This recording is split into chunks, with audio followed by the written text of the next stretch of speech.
Muy buenas noches, bienvenidos un jueves más a Los Reporteros.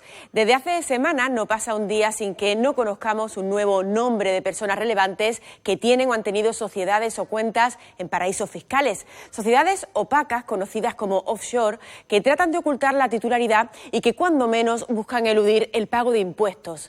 Un escándalo a nivel mundial que está saliendo gracias a un trabajo periodístico conocido como Los Papeles de Panamá y que todavía dará mucho de qué y de quién hablar.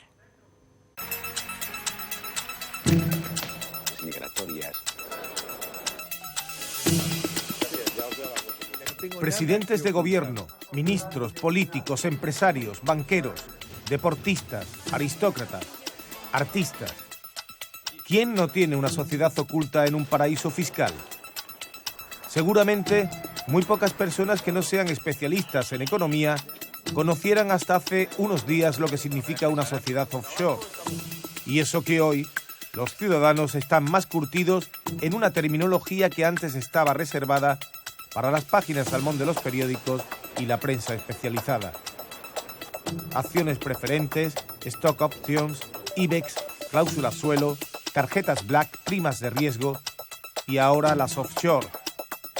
De eso hablan los llamados papeles de Panamá, donde figuran miles de nombres que ocultan a la hacienda pública cientos de millones de euros cuyo peso recae sobre el resto de los contribuyentes que sí pagan y para los que no hay paraíso.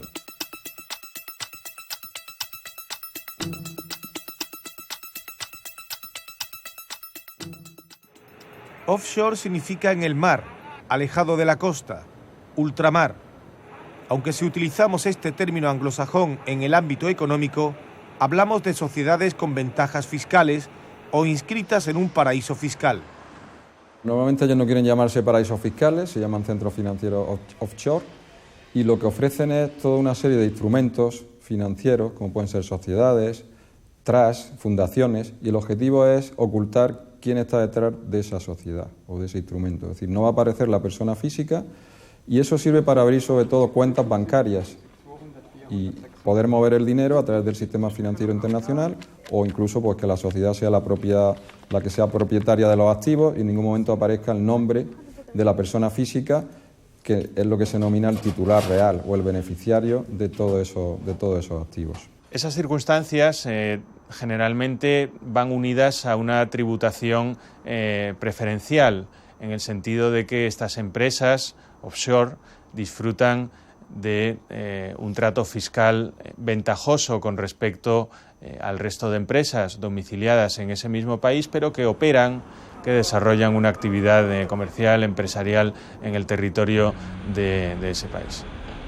La creación de la sociedad puede ser perfectamente lícita y puede venir motivada por razones muy distintas y alejadas absolutamente de la intención de evadir el pago de un impuesto. El problema es cuando detrás de la constitución de la sociedad está esa finalidad por parte de sus propietarios de no pagar los impuestos en el país en el que son residentes o de ocultar la titularidad de esa empresa.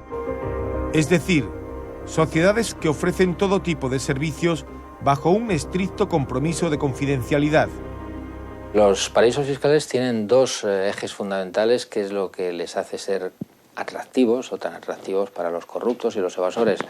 Por una parte, el secreto bancario, es decir, allí absolutamente se van a poder mover, entrar, permanecer los dineros, las cantidades con impunidad, con opacidad total, y luego una fiscalidad inexistente o muy baja, y entonces en cualquier caso si trasladas los beneficios desde los orígenes, desde los países de origen, pues ahí no van a pagar nada o van a pagar unas rentas, unos tipos impositivos 0,5 o 1%, es decir, prácticamente inexistentes. Son los dos factores de atracción de tantísimas fortunas, por lo que se está viendo en estos últimos tiempos, tantísimas empresas que solamente en el despacho de un solo paraíso fiscal, pues hay 210.000 empresas creadas en estos 40 años. El caso destapado por el Consorcio Internacional de Periodistas de Investigación, con 2,5 millones de archivos y datos sobre más de 122.000 sociedades en paraísos fiscales, parte del despacho de abogados panameño Mossack Fonseca, que puede ser la punta del iceberg de un entramado mundial que mueve y esconde billones de euros. Todo ese flujo de dinero que ha ido allí ha defraudado enormemente, ha estado oculto, ha sido economía negra, sumergida al menos, y además criminal en muchos casos, o delictiva. Entonces, efectivamente, el hecho de que haya allí aproximadamente el volumen de fondos sea 1/3 del PIB mundial, del Producto Interior Bruto, o que más o menos también hay estimaciones del Fondo Monetario Internacional entre el 40, 45, en algunas estimaciones hasta el 50% de la riqueza financiera, monetaria sobre todo, pasa por los paraísos fiscales, eso da una idea de la enorme cantidad de personas físicas y jurídicas que a nivel internacional pues han venido trasladando su dinero, sus fortunas, sus actividades, sus negocios a estos paraísos fiscales. Se están echando la pelota unos a otros, pero realmente el que vende la sociedad tiene que saber quién es su cliente, y el que abre una cuenta corriente a una sociedad pues tiene que saber también que detrás de esa sociedad hay una persona, el beneficiario, y debe conocerse pues cuál es la estructura de esa sociedad, porque si no, no se puede operar con ella, ¿no? Y sobre todo qué actividad desarrolla y cuál es el origen de los fondos que están moviendo. Estos mismos mecanismos que se utilizan para lavar dinero pues pueden ser utilizados por organizaciones terroristas para mover pues, el dinero incluso dentro del sistema financiero, pero también al margen del sistema financiero internacional, pues creando pues entramados. Por ejemplo, en Panamá pues hay constancia de que han sido utilizados por narcotraficantes, incluso organizaciones terroristas que están, digamos, en listas designadas por la comunidad internacional, por Estados Unidos, y es una forma para que el dinero pues pueda desplazarse a sitios donde al final se van a cometer atentados. Cierto es que es difícil o imposible tener datos sobre el volumen de esas actividades. En muchísimos casos, cuando alguien decide hacer algo así, acude directamente o a Internet o a esos despachos en el extranjero que han venido del boca a boca, y no acude a un despacho de abogados en España de cierto nivel que probablemente podrá ofrecerle otras formas de estructurar su patrimonio, sus inversiones en el extranjero sin asumir ese tipo de riesgos.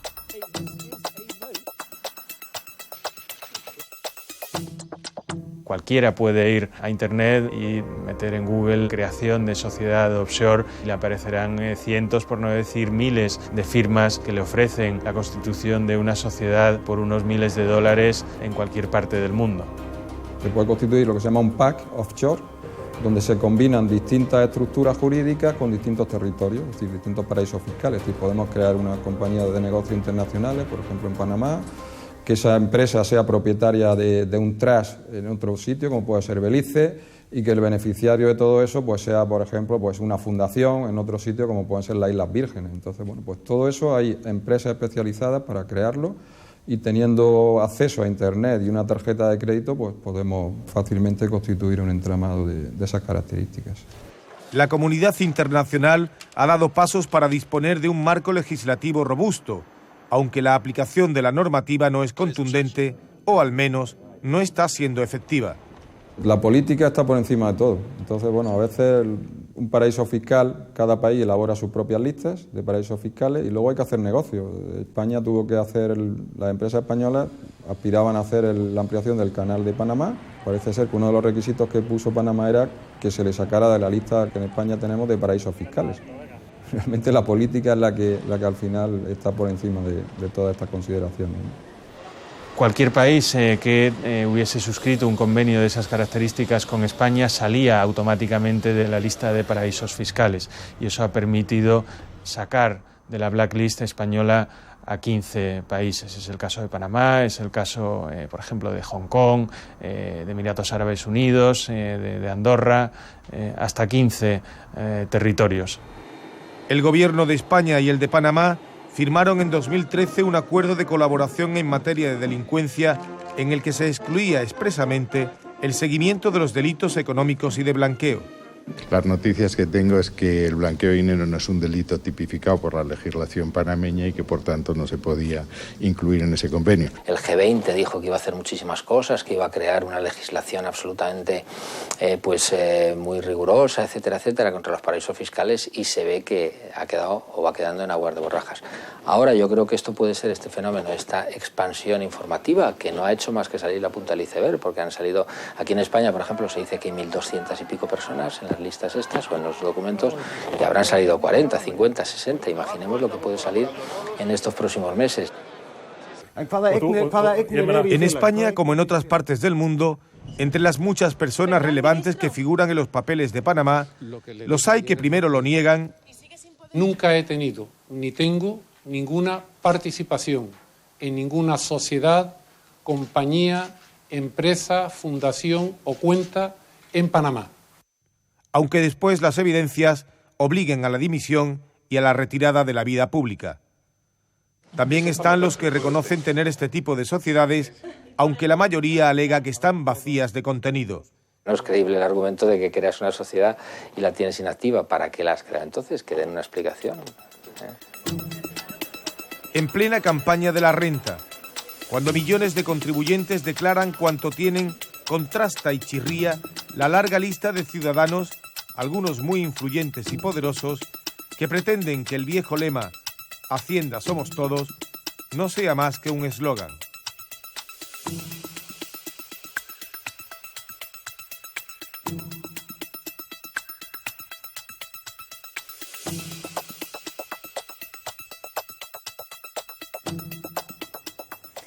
Sin duda una situación insostenible de invisibilidad para la economía mundial, como invisible es, pero en el lado opuesto, el trabajo de las camareras de piso. Mujeres en su mayoría y fundamentales en un sector tan importante para nuestra economía como el turismo, pero que sufren condiciones laborales generalmente muy precarias para una tarea muy dura física y psíquicamente. Una situación límite por la que han comenzado a reivindicar sus derechos bajo el nombre de las Kellys o las que limpian en los hoteles.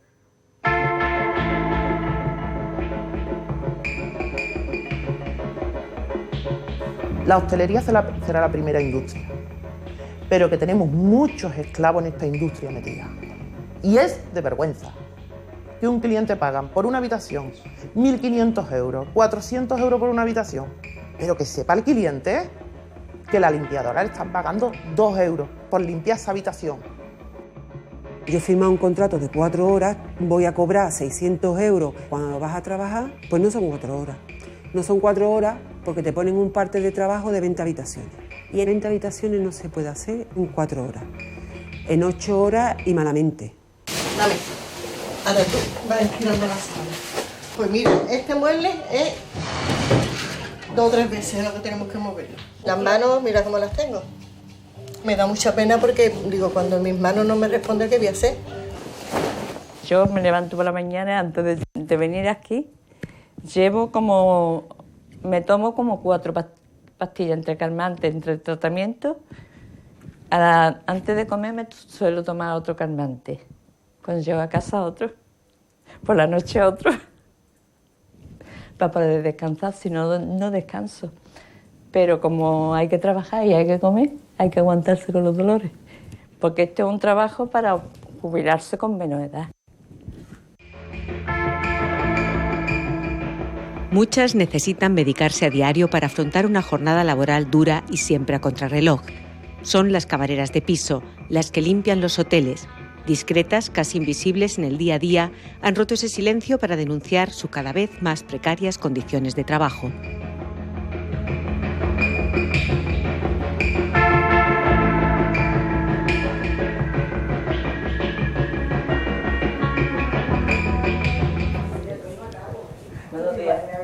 Buenos días. Paco, hola. Mira, ¿me puedes dar las habitaciones que hayan salido? 2225, 2907, la 14 y la 25 de ayer. La 10 que se queda de siesta. La rutina diaria comienza con el reparto de trabajo. A primera hora de la mañana, la gobernanta del hotel, que es la jefa de las camareras de piso, distribuye las habitaciones que están ocupadas por clientes o que tras una salida se volverán a ocupar. Es muy importante el trabajo de la camarera y de hecho la empresa lo tiene muy considerado. El porcentaje de las camareras en cuanto al total de la plantilla del hotel, pues entre el 20 o el 30%. Quizá en la temporada alta pues un 30%. Trabajan en la Costa del Sol. Su hotel pertenece a una de las grandes cadenas nacionales. ¿Cuánto tarda más o menos en hacer una habitación? Pues ya depende de lo sucia que esté, de lo grande que sea. Si es un cliente, pues a lo mejor en 10 o 15 minutos lo puede tener hecho. Pero una salida, pues a lo mejor 1 hora, 3/4 de hora, hora y media. Yo llevo de 1974, desde los 14 años, tengo 56, pues te puedes imaginar. Pues yo entré aquí en el año 2001 porque yo estudié protésico dental y como no había de lo que yo había estudiado, estuve un tiempo de prueba. Cualquier trabajo es digno y muchísimo. Trabajo mucho, mucho, pero bueno, en todos los sitios hay que trabajar. Aquí abuso, yo no me considero que abusen de mí, aquí. ¿Que han abusado? Sí, por supuesto. Yo he entrado a trabajar en otros hoteles a las 8 de la mañana, mi horario era de salir a las 4 y he salido a las 9. Es un colectivo fundamentalmente femenino y ocupan cerca de 100.000 empleos en nuestro país, unos 15.000 en Andalucía. Una gran parte de estos puestos de trabajo son contratos eventuales, en función de las temporadas turísticas. En este tipo de trabajo lo que pasa es que te tracen un contrato de 1 año y al año te sacan. Y esta es la pescadilla que se muerde la cola. Te vas a otro hotel, estás otro año y te vuelven a sacar porque no te quieren hacer fija discontinua. Rosa tiene 50 años, una edad complicada para volver a quedarse en el paro. Hoy es mi primer día de trabajo, de fija discontinua, después de 20 años de haber trabajado eventual. Esto que me ha pasado, pues, me arregla mi vida hasta que me pueda jubilar. En este hotel la eventualidad casi no existe. Es más, hay una cláusula en el convenio donde pone que es obligatorio un mínimo de un 80% de fijeza en el empleo y este hotel lo supera. El horario es sagrado.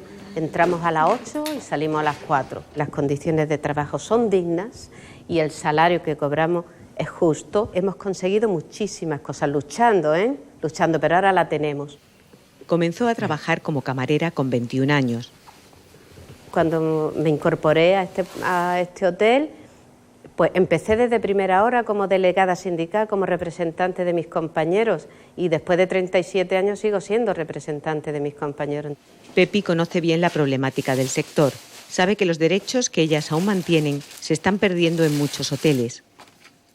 Se está deteriorando en las condiciones de trabajo de todo el mundo, cuidado, no solo de las camareras de piso, de todos los trabajadores y de todos los sectores. Hay un deterioro importante. Está claro que el deterioro viene a partir de la crisis, pero hostelería no está en crisis, no ha estado nunca en crisis. Pero con la crisis vino las reformas laborales y entonces esa sí nos ha afectado a todo el mundo.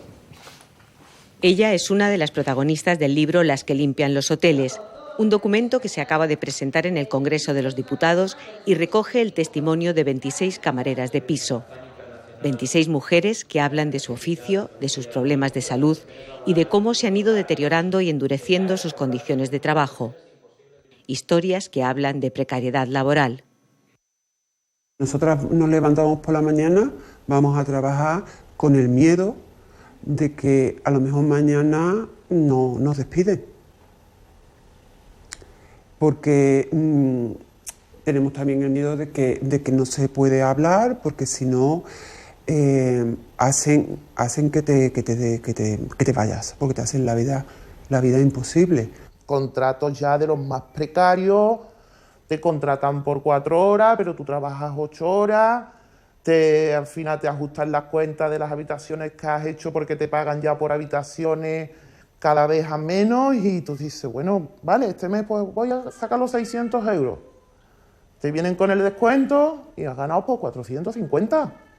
Detrás de estos abusivos contratos está la externalización. Se han creado empresas de subcontrata que se llaman de limpieza y multiservicios y estas empresas llega al hotel, ofrece su trabajo, el hotel decide de contratar porque le sale muchísimo más barato que tener a su propia plantilla como la tenía antes y lo que hacen pues despedir a todas las plantillas. Y esta gente son las que verdaderamente han traído la precariedad laboral a nuestro gremio, porque son las que te están contratando como limpiadora, que ya al quitarte tu categoría ya te baja todo, que aquí hay hoteles que están pagando hasta 1,13 € la habitación. Eso ya es denigrante para nuestra profesión. Es de vergüenza. De vergüenza. Y que me venga a mí un político a decirme que la industria hotelera es la más grande que hay en España, la principal y la más importante. O con esclavos, cuando nos están haciendo esclavos, pero esclavos ya que no tenemos ni para comer. Aunque en muchos casos prefieran seguir siendo anónimas por miedo a ser despedidas, las camareras de piso han decidido reivindicar su situación a través de las redes sociales. Han creado un grupo en Facebook, Las Kellys. Significan las que limpian los hoteles, que de ahí viene esa palabra. Comenzó como un espacio de desahogo donde iban contando sus vivencias. Y a raíz de ahí pues ya surgió todo lo que es el movimiento, se fueron uniendo mujeres de todos los puntos de España. Y ya pues somos más de 7.000 mujeres las que hay en el grupo. Y nada, poquito a poco pues luchar por lo que venimos haciendo desde hace ya casi 2 años con este movimiento. Y es que las camareras de piso pues seamos visibles, porque antes éramos invisibles totalmente.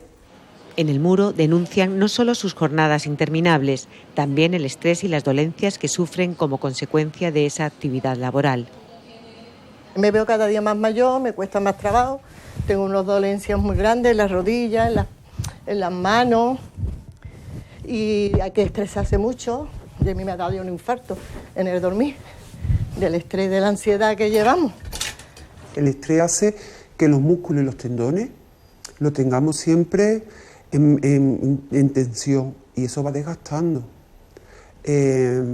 los huesos de tanto movimiento, de ese movimiento repetitivo todos los días, igual. Y también el peso hace que la columna se vaya desgastando, se vaya desviando las columnas, las muñecas, los codos, las rodillas. Tomo medicación para poder trabajar. O sea, porque como los dolores son tan fuertes, por eso yo siempre digo que yo con mis huesos, mis tendones, son de 70 a 80 años. Tengo 59 ya cumplido desde enero, o sea, 5 años y medio me queda para jubilarme. Esa es otra de sus reivindicaciones, la rebaja de la edad de jubilación. Esto es primordial para nosotras, porque el trabajo nuestro es durísimo y nosotras no vamos a llegar a la edad de jubilación que pretende el gobierno. Es que es imposible, es que físicamente no lo vamos a conseguir, aunque quisiéramos. No quieren seguir siendo invisibles. Su trabajo es uno de los pilares sobre los que se apoya el turismo. Solamente tienes que preguntarte a ti mismo, ¿qué quieres tú cuando vas a un hotel? Yo voy a un sitio y lo quiero limpio, y eso solamente depende de nosotros. Y yo voy a un sitio y quiero una camarera discreta, y quiero una camarera profesional, porque la camarera es la única trabajadora de un hotel que entra dentro de tu intimidad. El papel que cumple la camarera de piso en la industria turística es fundamental. Una industria que es, además de fuente de riqueza, escaparate de nuestro país. Se acabó.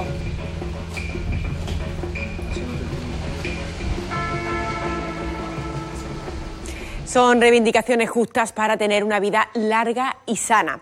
Precisamente de vida larga, de longevidad, les vamos a hablar ahora porque solo en Andalucía más de 2.000 personas han superado el siglo de vida y probablemente en los próximos 20 años sean 25.000 los andaluces centenarios.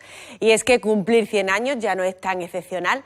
Envejecer no es algo que se pueda evitar, aunque los hábitos de vida, la calidad asistencial y sobre todo los avances en biomedicina apuntan a que en un futuro no muy lejano, el ser humano alcanzará edades hasta ahora impensables. Pero, ¿dónde está el límite? ¿Podríamos vivir más allá de los 120 años? Si quieren saber las respuestas, vean. La vida eterna existe, pero para dar con ella hay que zambullirse en el mar Caribe y bucear pacientemente hasta toparse con una Turritopsis nutricula. Esta diminuta medusa tiene un comportamiento fascinante. Nace, crece y cuando se reproduce regresa a un estado previo de inmadurez sexual. Un ciclo que puede repetir una y otra vez, lo que objetivamente la convierte en un ser vivo inmortal. El secreto de la eterna juventud. sea cual sea y si es que existe, solo ella lo conoce. El resto, envejecemos mientras tanto.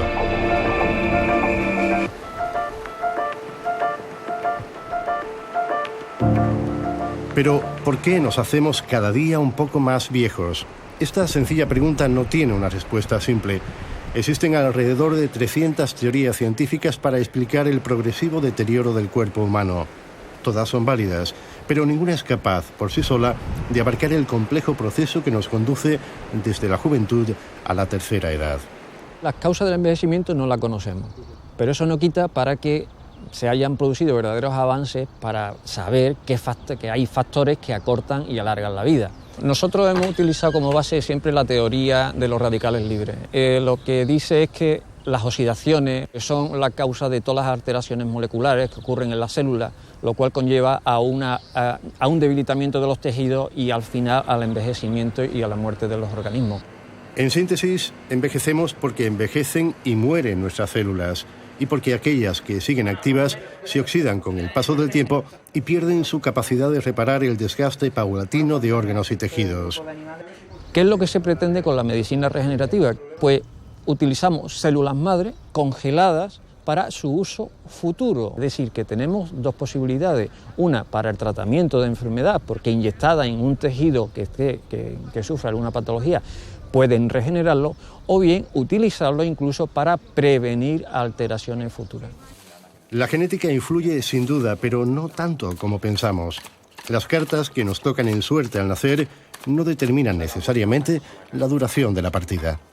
Una persona con cartas muy buenas puede perderla, pues con los genes pasa lo mismo. Es decir, una persona puede tener en términos de longevidad unos genes malos, pero compensando con buenos hábitos de vida puede llegar a vivir mucho tiempo. Queremos decir que nuestro envejecimiento va a depender de lo que comemos, de lo que bebamos, de lo que respiremos o toquemos. También va a depender del grado de estrés, de nuestro bienestar emocional y de los hábitos de sueño.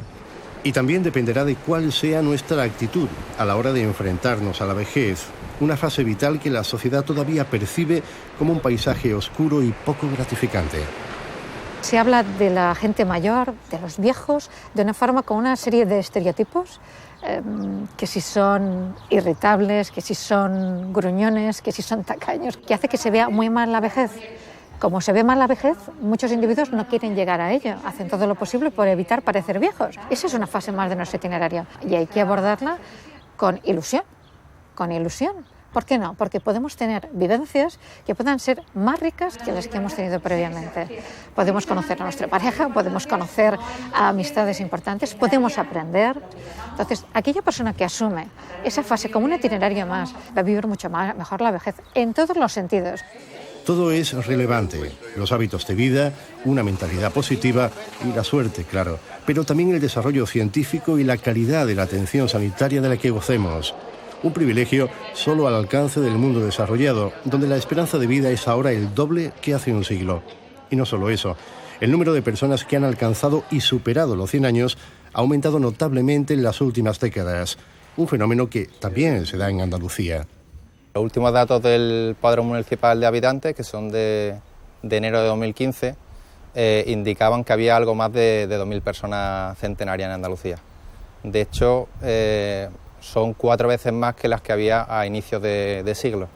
Si la progresión continúa, puede que dentro de solo 25 años haya alrededor de 25.000 andaluces mayores de 100 años. Actualmente, la mayor proporción de esa población centenaria se concentra lejos del mundanal ruido. Y tiene un patrón, digamos, diferencial.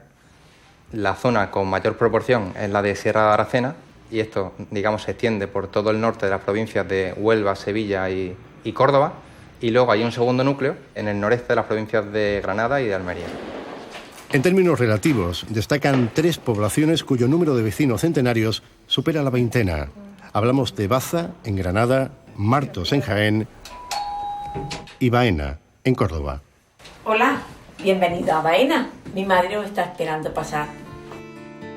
Estas manos han trabajado duro, pero también han criado con mimo a 9 hijos. Y estos ojos han contemplado más de un siglo de acontecimientos, unos buenos, por ejemplo, el nacimiento de 20 nietos y 23 bisnietos. ¡Qué bonita! ¿Sí? ¿Que no? Y otros no tanto, como el fallecimiento de su esposo o la muerte temprana de su hija Maripili, una niña que nadie olvida en esta casa. Guadalupe está a punto de cumplir 105 años y ha visto jubilarse a sus 8 hijos. Es coqueta y desde luego tiene carácter. De hecho, hoy ha decidido no hacer declaraciones. Esa fortaleza innata podría ser una de las claves que explican su longevidad, pero no la única. Su familia son longevos. Sí. Su familia han sido longevos todos. Y aunque hayan muerto, pero han sido sanos. Y un hermano que tiene ya 94 años también, el que le queda. Y está bien. Son familias sanas. Yo creo que es por la comida de antes. Yo creo que sí. Sí. Hemos tenido una convivencia buena, hemos tenido una buena alimentación. Eso es importante. Y yo creo que influye también mucho. Por cada hombre que ha cumplido 100 años hay 3 mujeres que logran superar el siglo de vida. Es un hecho que las mujeres son más longevas, pero no solo viven más, sino que por lo general envejecen mejor. En nuestro país, el hombre generalmente ha sido la persona que todavía nos encontramos en esa generación, en generaciones futuras esto no pasará, se ha dedicado al trabajo. Tenían poco hábito de ocio, no sabe qué hacer con sí mismo, con lo cual la sensación de ser más viejo yo creo que es mayor en el varón. La mujer se ha quedado en casa y siempre se ha encargado del aspecto doméstico. Cuando llegan a edades avanzadas, ese aspecto doméstico hace que, aunque seamos ancianos, aunque la mujer sea anciana, siga pensando que tiene un rol importante, porque es la cuidadora de la casa. Naturalmente, nada es para siempre. Desde hace 10 años es su hija Pupina quien ejerce de cuidadora. Mira la flor, mira la flor. ¿Visto? Una tarea nada fácil y muy meritoria que implica una dedicación exclusiva. Porque aunque Guadalupe goza de buena salud, ya es perceptible un cierto deterioro. Sí. Te pedía una cosa, luego decía que no te lo había pedido, cosas así. Y luego ya empezaban a venir mis hermanos y cuando los veía sabía quién eran. En el momento que se marchaban ya no quién era ese. Y así empezó. Cuesta creerlo, pero hasta hace poco tiempo Guadalupe era una mujer independiente y resolutiva. Con 90 años cumplidos, viajaba hasta Holanda para visitar a su hija y viajaba sola. Cogía su avión, nosotros íbamos a recogerla en el aeropuerto y ella hacía sola el viaje. Y debió dejar huella, porque incluso su médico en Holanda pregunta frecuentemente por ella. Con mucha discreción porque piensa, ¿vivirá o no vivirá todavía? Y le digo que sí, que todavía vive, y me dice, pero ¿cómo es posible? ¿Qué cosa tan especial? Decimos siempre. La longevidad extrema todavía es causa de asombro, pero pronto dejará de ser noticia. La mitad de los niños que han nacido hoy llegarán a cumplir un siglo y muchos se acercarán a los 122 años, el récord de edad oficialmente registrado que ostenta la ciudadana francesa Jean-Louis Calment. El primer reto es que la vida media pase poquito a poco hasta alcanzar los 122 años, que sabemos fehacientemente que una persona ha llegado. La aspiración existe. El tema estaría en discutir hasta cuándo podemos vivir. La ciencia busca la respuesta en 5 áreas específicas del planeta, las llamadas zonas azules, donde se concentran las mayores tasas de longevidad. Loma Linda en California, la península de Nicoya en Costa Rica, Cerdeña, donde por cierto los hombres centenarios son mayoría, la isla griega de Icaria y en Japón la de Okinawa, donde viven las mujeres más longevas del mundo. Cada zona tiene su propia idiosincrasia, pero todas presentan características similares. Se alimentan de forma muy equilibrada, que gozan de una buena salud mental, es decir, no reaccionan de forma neurótica ante los problemas. Otro aspecto fundamental es que duermen bien, viven en entornos que no son industrializados, son personas activas, pero activas de forma natural. Viviríamos más, pero si así fuera, ¿en qué condiciones lo haríamos? A mayor edad, mayor riesgo de fragilidad, mayor riesgo de dependencia, de incapacidad y dependencia. Aubrey de Grey, sin embargo, no se resigna a la enfermedad, ni siquiera a la muerte. A pesar de su llamativo aspecto, de Grey es un reputado científico que augura que, en pocos años, las terapias génicas y la nanotecnología alargarán la vida hasta límites insospechados. ¿Cuánto podríamos vivir de media? Podríamos llegar a vivir como promedio 1000 años o incluso más. Pero lo importante no es la longevidad, es la salud. Yo ni siquiera estoy seguro de que quiera vivir 100 años, pero lo importante es acabar con las enfermedades relacionadas con el envejecimiento. Nadie quiere acabar teniendo Alzheimer ni acabar teniendo cáncer. Entonces, si conseguimos erradicar estas enfermedades al trabajar con el envejecimiento, el beneficio secundario será la longevidad. Lo que no impedirá que nos sigamos haciendo preguntas. ¿Con quién y para qué, por ejemplo? Las técnicas permitirán vivir muchísimo, reponer todo aquello que no funcione. Entonces, ¿no me funciona un brazo? Me lo cambio. ¿No me funcionan los dos brazos? Me lo cambio también. Podemos seguir cortando hasta que dejemos de ser nosotros. Tengo 110 años, 120. ¿Cuál es mi papel en la sociedad? ¿Para qué estoy aquí? Una de las circunstancias que yo vivo en pacientes muy mayores que tienen más de 90 años, 100 años y están sufriendo algo que no pasaba antes porque se morían antes, ¿no? Por ejemplo, la muerte de algún hijo. Bien, son vivencias que, claro, si nosotros vivimos más allá de los 100 años, eso nos puede pasar. Tenemos que estar preparados. Puede que una pequeña medusa guarde el secreto de la vida eterna.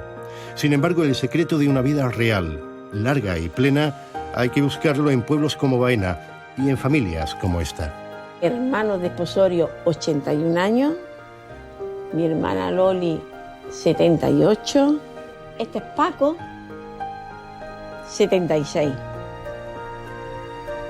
Este es Rafaelín, que tiene 73 años. Este es Ramón, que tiene 70. Esta soy yo, que tengo 68.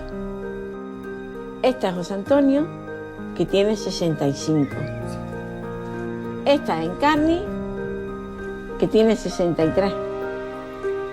Y esta era Maripili, que tendría 61. Viviremos mucho o poco. De eso nunca estaremos del todo seguros. Solo sabemos que un buen día, sencillamente, desapareceremos. Mientras tanto, nos vamos haciendo viejos. Es inevitable y al mismo tiempo indispensable que podamos envejecer y que nos permitan hacerlo en las mejores condiciones posibles, con seguridad económica, atención adecuada y respeto.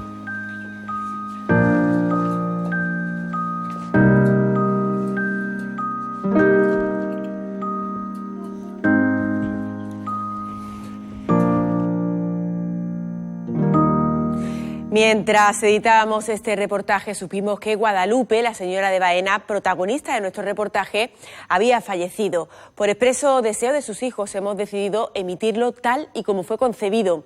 Y con nuestro agradecimiento y condolencias a la familia Vizcaíno nos despedimos hasta la próxima semana, en la que hablaremos, entre otros temas, de la inédita situación política que estamos viviendo. Les dejamos ahora con el programa ¿Y tú qué opinas? Muy buenas noches.